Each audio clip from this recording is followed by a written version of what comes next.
زين انا بنحت اليقطين او القرع، فباخذكم وياي ويا بعض راح ننحت القرع. اذا تبون تشوفون شلون راح تطلع في الاخير keep watching. لا تنسون تسوون لايك كومنت وسبسكرايب، ويلا خلينا نبدي ويا الفيديو. اول شي باخذ هذه الأداة، راح نشيل الطبقة الفوقية.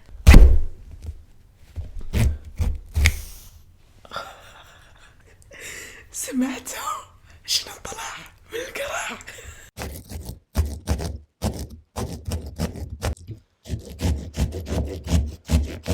كتبوا في التعليقات إذا جربتوا تنحتون القرع ولا لا. ما صار شيء، سويت الاوتلاين والحين بطلع اللي داخل القرع. مو مستعدة.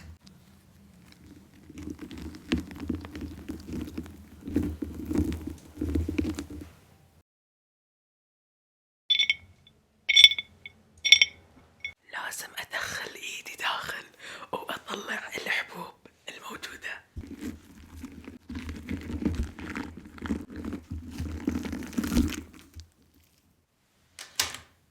راح استخدم الأداة عشان اطلع اللي داخل.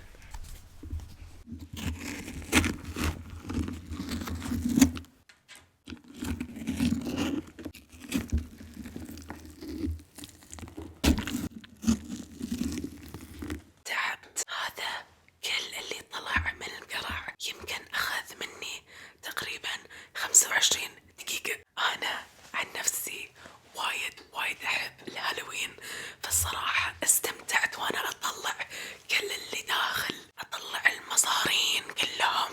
بعد ما طلعنا كل شيء من داخل، شنو الخطوة اللي بعدها؟ باخذ بنسل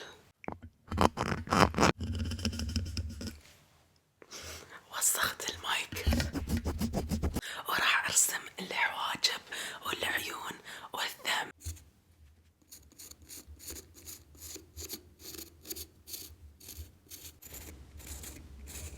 اللي راح اسويه الحين راح انحت الحواجب والعيون والثم واطلعهم من القرع، بستخدم هذه الأداة مرة ثانية.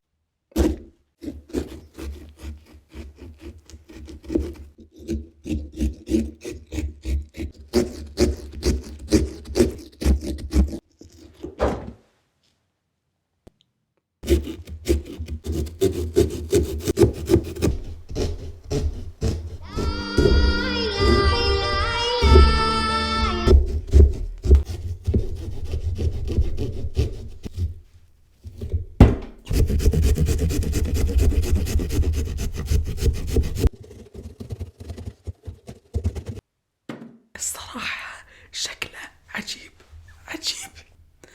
not bad والله. خلصنا من فقرة النحت. شنو رايكم؟ انا صراحة وايد احبها، فالحين صار وقت اني ازينها، وانا ابيها تكون يونيكورن. فجبت لها هذا الشيء، القرن حق اليونيكورن. في حب ما شلته،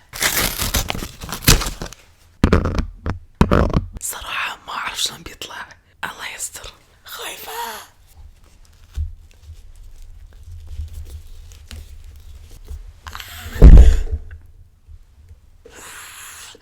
It's so cute. حق آخر لمسة بحط كريستال حول حواجبها وعيونها وثمها.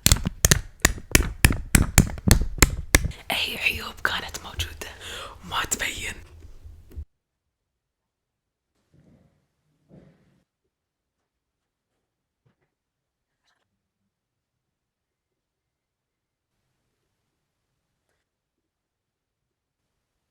يا جماعة، يسعدني اني اقول لكم اني خلصت. ابيكم تكتبون في التعليقات شنو اسميها.